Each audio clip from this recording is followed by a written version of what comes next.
ಮನೆ ಕೆಲಸದ ಆಕೆ ಮೇಲೆ ಅತ್ಯಾಚಾರ ನಡೆಸಿದ ಮಾಜಿ ಸಂಸದ ಪ್ರಜ್ವಲ್ ರೇವಣ್ಣಗೆ ಸಾಯುವವರೆಗೂ ಜೈಲು ಶಿಕ್ಷೆಯಾಗಿದೆ.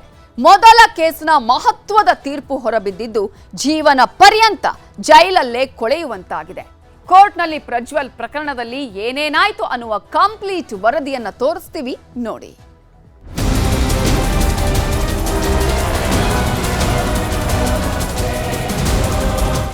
ದೇಶವನ್ನೇ ಬೆಚ್ಚಿ ಬೀಳಿಸಿದ್ದ ಹಾಸನದ ಮಾಜಿ ಸಂಸದ ಪ್ರಜ್ವಲ್ ರೇವಣ್ಣ ಲೈಂಗಿಕ ಹಗರಣ ಕೇಸಲ್ಲಿ ಮನೆ ಕೆಲಸದ ಮಹಿಳೆಯನ್ನ ಬೆದರಿಸಿ ಅತ್ಯಾಚಾರ ಎಸಗಿರುವುದು ಸಾಬೀತಾಗಿದೆ. ಕೆಆರ್ ನಗರ ವ್ಯಾಪ್ತಿಯ 47 ವರ್ಷದ ಮಹಿಳೆ ಮೇಲೆ ಪ್ರಜ್ವಲ್ ಎಸಗಿದ್ದ ದೌರ್ಜನ್ಯ ಸಾಬೀತಾಗಿದ್ದು ನ್ಯಾಯಮೂರ್ತಿ ಸಂತೋಷ್ ಗಜಾನನ ಅವರ ಪೀಠ ಸಾಯುವವರೆಗೂ ಜೈಲು ಶಿಕ್ಷೆಯನ್ನು ವಿಧಿಸಿದೆ. ಅಶ್ಲೀಲ ವಿಡಿಯೋಗಳಲ್ಲಿ ಎಲ್ಲೂ ಪ್ರಜ್ವಲ್ ರೇವಣ್ಣನ ಮುಖ ಚಹರೆ ಇರಲಿಲ್ಲ. ಪ್ರಜ್ವಲ್ ರೇವಣ್ಣ ಅದೆಷ್ಟೇ ಬುದ್ಧಿವಂತನಾಗಿದ್ದರೂ ಆತನ ಎಡಗೈ ಮಧ್ಯದ ಬೆರಳಿನಲ್ಲಿರುವ ಮಚ್ಚೆ ಮತ್ತು ಎಡಗೈಯಲ್ಲಿ ಗಾಯದ ಗುರುತು ಹಾಗೂ ದೇಹದ ಕೆಲವು ಭಾಗಗಳಿಂದ ಇದು ಪ್ರಜ್ವಲ್ ರೇವಣ್ಣನೇ ಎಂದು ಗುರುತಿಸಲಾಗಿತ್ತು. ಡಿಎನ್ಎ ಪರೀಕ್ಷೆಗಳು ಸಂತ್ರಸ್ತೆಯ ಬಟ್ಟೆಯಲ್ಲಿದ್ದ ವೀರ್ಯಾಣುಗಳ ಆಧಾರದ ಮೇಲೆ ಪ್ರಜ್ವಲ್ ರೇವಣ್ಣನೇ ಅಪರಾಧಿ ಅನ್ನೋದು ಸಾಬೀತಾಗಿತ್ತು. ಪ್ರಜ್ವಲ್ ರೇವಣ್ಣನ ಜನನಾಂಗದ ಬಗ್ಗೆಯೂ ಟರ್ಕಿ ತಂತ್ರಜ್ಞಾನ ಬಳಸಿ ಈತನೇ ಅಪರಾಧಿ ಅನ್ನೋದನ್ನ ಎಸ್ಐಟಿ ಸಾಬೀತುಪಡಿಸಿತ್ತು. ಧ್ವನಿ ಪರೀಕ್ಷೆ, ಪ್ರಜ್ವಲ್ ಮೊಬೈಲ್ನಲ್ಲಿದ್ದ ಅಶ್ಲೀಲ ವಿಡಿಯೋಗಳು, ಫೋಟೋಗಳು ಕೂಡ ಪ್ರಮುಖ ಸಾಕ್ಷಿಗಳಾಗಿತ್ತು.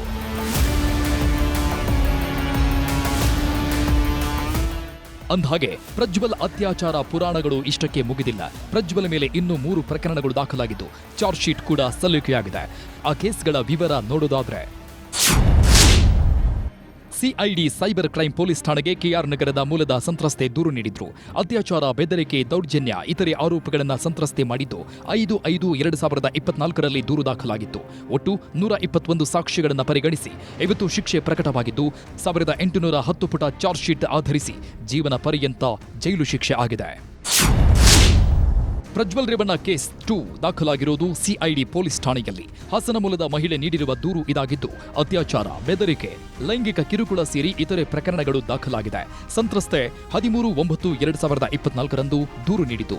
ಇಲ್ಲಿಯವರೆಗೂ 126 ಸಾಕ್ಷಿಗಳ ವಿಚಾರಣೆ ಮಾಡಿ ಮುಗಿಸಿದ ಸಿಐಡಿ ವಿಶೇಷ ತನಿಖಾ ತಂಡ ಒಟ್ಟು 1690 ಪುಟಗಳ ಚಾರ್ಜ್ ಶೀಟ್ ಸಲ್ಲಿಸಿರುವ ಸಿಐಡಿ ಎಸ್ಐಟಿ ಟೀಮ್ ಇನ್ನೂ ಪ್ರಕರಣವನ್ನ ವಿಚಾರಣೆ ಹಂತದಲ್ಲಿಟ್ಟಿದೆ. ಪ್ರಜ್ವಲ್ ರೇವಣ್ಣನ ಮೇಲಿರುವ 3ನೇ ಕೇಸ್ ಇದು. ಸಿಐಡಿ ಸೈಬರ್ ಕ್ರೈಂ ಪೊಲೀಸ್ ಠಾಣೆಯಲ್ಲಿ 3ನೇ ಸಂತ್ರಸ್ತೆ ನೀಡಿರುವ ದೂರಿನ ಮೇಲೆ ಎಫ್ಐಆರ್ ಆಗಿತ್ತು. 1/3/2024ರಂದು ದಾಖಲಾಗಿದ್ದ ಈ ದೂರಿನಲ್ಲಿ ಪ್ರಜ್ವಲ್ ರೇವಣ್ಣ ಪ್ರಕರಣದ ನೇರ ಆರೋಪಿಯಾಗಿದ್ದಾನೆ. ಲೈಂಗಿಕ ಕಿರುಕುಳ, ದೌರ್ಜನ್ಯ, ಕೊಲೆ, ಬೆದರಿಕೆ ಸೇರಿದಂತೆ ಐಟಿ ಆಕ್ಟ್ನಡಿ ದಾಖಲಾಗಿರುವ ದೂರು ಇದು. ತನಿಖೆ ಮುಗಿಸಿ 681 ಪುಟಗಳ ಚಾರ್ಜ್ ಶೀಟ್ ಸಲ್ಲಿಸಿರುವ ಸಿಐಡಿ ಎಸ್ಐಟಿ ಟೀಮ್ ಒಟ್ಟು 74 ಸಾಕ್ಷಿಗಳ ಹೇಳಿಕೆ ದಾಖಲಿಸಿಕೊಂಡಿದೆ.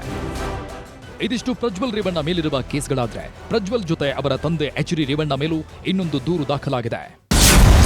ಹೊಳೆನರಸೀಪುರ ಟೌನ್ ಠಾಣೆಯಲ್ಲಿ 2ನೇ ಸಂತ್ರಸ್ತೆ ದೂರು ನೀಡಿದ್ರು. 22/8/2024ರಂದು ದಾಖಲಾಗಿರುವ ದೂರು ಇದಾಗಿದ್ದು ಪ್ರಜ್ವಲ್ ಜೊತೆ ತಂದೆ ಎಚ್.ಡಿ. ರೇವಣ್ಣ ಮೇಲೂ ದೂರು ದಾಖಲಾಗಿದೆ. ಮಗನ ಜೊತೆ ಅಪ್ಪನೂ ಲೈಂಗಿಕ ಕಿರುಕುಳ ನೀಡಿದ್ದು, ಅತ್ಯಾಚಾರ ಮಾಡಿದ್ದು, ಬೆದರಿಕೆಯನ್ನು ಹಾಕಿದ್ದಾರೆ ಅನ್ನೋ ಜೊತೆಗೆ ಐಟಿ ಆಕ್ಟ್ ಅಡಿ ಪ್ರಕರಣ ದಾಖಲಾಗಿತ್ತು. ಒಟ್ಟು 2360 ಪುಟಗಳ ಚಾರ್ಜ್ ಶೀಟ್ ಸಲ್ಲಿಸಿರುವ ಸಿಐಡಿ ಎಸ್ಐಟಿ ಅಧಿಕಾರಿಗಳು 153 ಸಾಕ್ಷಿಗಳ ಹೇಳಿಕೆ ದಾಖಲಿಸಿಕೊಂಡಿದೆ. ತನಿಖೆ ಮುಗಿದಿದ್ದು ಟ್ರಯಲ್ಗೆ ಕೋರ್ಟ್ಗೆ ಎಸ್ಐಟಿ ಮನವಿಯನ್ನು ಮಾಡಿದೆ. ಇನ್ನು ಪ್ರಜ್ವಲ್ ರೇವಣ್ಣ ಜೈಲಿನಲ್ಲಿದ್ದಾಗ ಸಂತ್ರಸ್ತೆಯನ್ನ ಅಪಹರಣ ಮಾಡಿದ ಕೇಸಿದೆ. ಇದರಲ್ಲಿ ಎಚ್.ಡಿ. ರೇವಣ್ಣ, ರೇವಣ್ಣ ಪತ್ನಿ ಭವಾನಿ ರೇವಣ್ಣ ಸೇರಿ 9 ಜನ ಪ್ರಮುಖ ಆರೋಪಿಗಳು ಅಂತ ಎಫ್ಐಆರ್ ಆಗಿತ್ತು. ಆ ಕೇಸ್ನ ವಿವರ ನೋಡೋದಾದ್ರೆ, ಕೆಆರ್ ನಗರ ಪೊಲೀಸ್ ಠಾಣೆಯಲ್ಲಿ ದೂರು ದಾಖಲಾಗಿತ್ತು. 18/7/2024ರಂದು ಸಂತ್ರಸ್ತೆಯ ಪುತ್ರ ನನ್ನ ತಾಯಿಯನ್ನ ಅಪಹರಣ ಮಾಡಿದ್ದಾರೆ ಅಂತ ದೂರು ಕೊಟ್ಟಿದ್ರು. ಅಪಹರಣ ಮಾಡಿದ್ದಲ್ಲದೆ ಕೊಲೆ, ಬೆದರಿಕೆ, ಹಲ್ಲೆ ನಡೆಸಿ ಪ್ರಕರಣ ಮುಚ್ಚಿ ಹಾಕಲು ಒಳಸಂಚು ನಡೆಸಿದ ಆರೋಪದಡಿ ಎಫ್ಐಆರ್ ಆಗಿತ್ತು. ಈ ಎಫ್ಐಆರ್ನಲ್ಲಿ ಮಾಜಿ ಸಚಿವ ಎಚ್.ಡಿ. ರೇವಣ್ಣ, ರೇವಣ್ಣ ಪತ್ನಿ ಭವಾನಿ ರೇವಣ್ಣ, ಸತೀಶ್ ಬಾಬು, ಸುಜಯ್, ಮನುಗೌಡ, ಮಧು, ಕೀರ್ತಿ, ರಾಜಗೋಪಾಲ್, ಅಜಿತ್ ಸೇರಿ ಒಟ್ಟು 9 ಆರೋಪಿಗಳ ಮೇಲೆ ಪ್ರಕರಣ ದಾಖಲಾಗಿತ್ತು. ಈಗಾಗಲೇ ತನಿಖೆ ನಡೆಸಿ 2339 ಪುಟಗಳ ಚಾರ್ಜ್ ಶೀಟ್ ಸಲ್ಲಿಕೆಯಾಗಿದೆ. ಒಟ್ಟು 133 ಸಾಕ್ಷಿಗಳ ಹೇಳಿಕೆ ದಾಖಲಿಸಿರುವ ಎಸ್ಐಟಿ ತನಿಖೆ ಮುಗಿಸಿದ್ದು ಟ್ರಯಲ್ಗೆ ಕೋರ್ಟ್ಗೂ ಮನವಿ ಮಾಡಿದೆ. ಇದಿಷ್ಟು ಪ್ರಜ್ವಲ್ ರೇವಣ್ಣ ಮತ್ತು ಫ್ಯಾಮಿಲಿ ಮೇಲಿರುವ ಪ್ರಕರಣಗಳು. ಇನ್ನು ಪ್ರಜ್ವಲ್ ಸಹೋದರ ಸೂರಜ್ ರೇವಣ್ಣ ಮೇಲೂ ಲೈಂಗಿಕ ಪ್ರಕರಣ ದಾಖಲಾಗಿತ್ತು. ಆದರೆ ಇದು ಮಹಿಳೆ ಮೇಲಲ್ಲ, ಬದಲಿಗೆ ಪುರುಷನ ಮೇಲೆ. ಜೆಡಿಎಸ್ ಕಾರ್ಯಕರ್ತನ ಮೇಲೆ ಲೈಂಗಿಕ ದೌರ್ಜನ್ಯ ಎಸಗಿದ ಆರೋಪ ಎದುರಿಸ್ತಾ ಇರುವ ಎಂಎಲ್ಸಿ ಸೂರಜ್ ರೇವಣ್ಣ ಬಂಧನಾನೂ ಆಗಿ ಜೈಲು ವಾಸಾನೂ ಅನುಭವಿಸಿ ಆಮೇಲೆ ಜಾಮೀನು ಪಡೆದು ಹೊರಗೆ ಬಂದಿದ್ರು. ಕೊನೆಗೆ ಸಿಐಡಿ ಅಧಿಕಾರಿಗಳು ಬಿ ರಿಪೋರ್ಟ್ ಸಲ್ಲಿಸಿದ್ರಿಂದ ಸೂರಜ್ ರೇವಣ್ಣ ನಿಟ್ಟುಸಿರು ಬಿಟ್ಟಿದ್ರು. ಒಟ್ನಲ್ಲಿ ಇಡೀ ರೇವಣ್ಣನವರ ಕುಟುಂಬದ ಮೇಲೆ ದೂರುಗಳಿವೆ. ಪ್ರಜ್ವಲ್ ರೇವಣ್ಣ ಅಪರಾಧಿಯಾಗಿ ಸಾಯುವವರೆಗೂ ಜೈಲು ಶಿಕ್ಷೆಗೆ ಗುರಿಯಾಗಿದ್ರೆ ಭವಾನಿ ರೇವಣ್ಣ, ಎಚ್.ಡಿ. ರೇವಣ್ಣ ಭವಿಷ್ಯ ಏನಾಗುತ್ತೋ ಗೊತ್ತಿಲ್ಲ. Manjunath N, crime bureau, news 18.